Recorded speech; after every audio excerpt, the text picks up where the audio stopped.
In order to update our motherboard, we have to go ahead and head over to the Gigabyte website.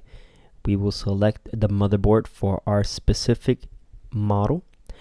Once we are on the page, we will head over to the support tab, click the link, click on the BIOS link, and we will make sure we are going to download the most up-to-date and recent version for our motherboard. For me, it's F23. Once downloaded, we're going to go ahead and extract it using WinRAR. Now you will have a folder that has all the files that you need to go ahead and copy over to your USB drive. Once you copy over all the files, we can now update the BIOS by hitting the delete key on our keyboard when restarting and entering our BIOS menu. We will go to the bottom portion of the page and click on QFlash.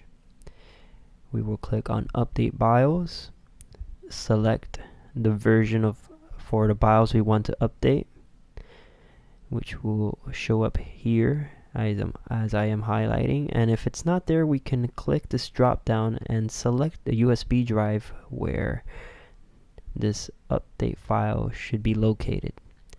We will now double click and press to start. We will click and our BIOS will now start to update. This will take a while. It will be a few minutes updating. While the BIOS is updating, make sure that the power is not removed. Do not touch the computer.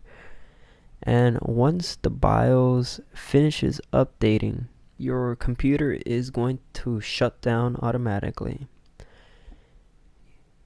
During this process, you might see your computer turn on and off a few times, while basically this is configuring your new BIOS to your motherboard.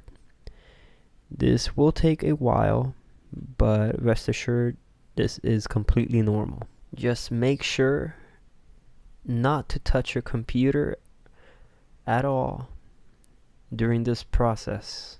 Once complete, we can now reboot to verify that our BIOS indeed updated. As you can see, F23. So this is a successful flash.